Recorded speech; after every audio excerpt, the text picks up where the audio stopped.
से है दोस्तों, ये बात है साल 1881 की। एलन ऑस्टिन नाम का एक बड़ा सा जहाज लंदन से न्यूयॉर्क जा रहा था, लेकिन मौसम में कुछ खराबी होने के कारण वो रोज के रास्ते से जाने के बजाय दूसरे रास्ते से जा रहा था और उस रास्ते में बरमूडा ट्रायंगल के नज़दीक उसे एक अनजान जहाज दिखाई देता है।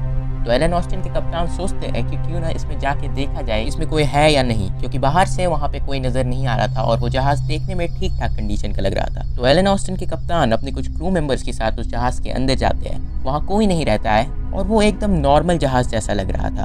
तो कप्तान सोचते हैं कि क्यों ना मैं इस जहाज को भी लेके न्यूयॉर्क चलूँ। तो वो अपने कुछ क्रू मेंबर्स को उस जहाज पे भेज देते हैं और दोनों जहाज साथ में न्यूयॉर्क की तरफ बढ़ने लगता है। लेकिन रास्ते में एक तूफान आता है जिसमें ये दोनों जहाज अलग हो जाते हैं और फिर एलन ऑस्टिन का उस जहाज से कोई संपर्क नहीं हो पाता है। लेकिन कुछ दिनों बाद बरमूडा ट्रायंगल में ही वो जहाज उन लोगों को वापस दिखाई देता है। एलन ऑस्टिन फिर से कुछ क्रू मेंबर्स को लेकर उस जहाज के अंदर जाते हैं, लेकिन वो लोग पूरी तरह से सरप्राइज हो जाते हैं कि वहाँ कोई नहीं रहता है। कप्तान फिर सोचता है कि मैं इसे अपने साथ ले जाके ही रहूँगा।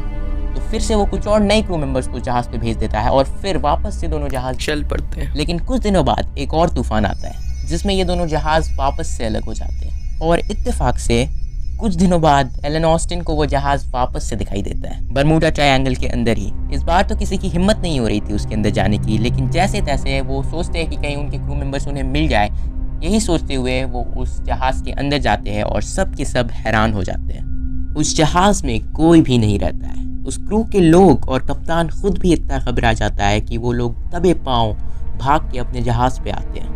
ये बात जब उस जहाज के ओनर्स को पता चलती है तो वो लोग तुरंत उस जहाज को दूसरे कंपनी को बेच देते हैं और वो कंपनी इत्तेफाक से उसका नाम बदल के मेटा रख देती है, वही नाम जो कि मार्क जुकरबर्ग फेसबुक का बदल के रखने वाले हैं। ये कहानी सुनने में बहुत ज़्यादा ही दिलचस्प है, लेकिन मेरा मानना है कि ये सिर्फ एक कहानी ही है।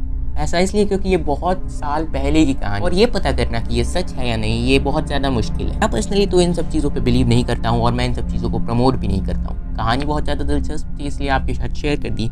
इसे मानना ना मानना आपकी मर्जी है। बरमूडा ट्रायंगल की और भी ऐसी बहुत सारी कहानियाँ हैं। लोग कहते हैं कि कोई भी जहाज़ या प्लेन वहाँ से जाता है तो वापस आता नहीं है, इसीलिए इसे डेविल्स ट्रायंगल भी कहते हैं। लेकिन अभी के टाइम पे बहुत से साइंटिफिक एक्सप्लेनेशन है कि बरमूडा ट्रायंगल पे ऐसी एबनॉर्मल एक्टिविटीज़ क्यों होती है। इस पर मैं ज़्यादा डिटेल में बात नहीं करूँगा। ये छोटा सा वीडियो आपको अच्छा लगा हो तो लाइक करना और चैनल अच्छा लगा तो सब्सक्राइब करना।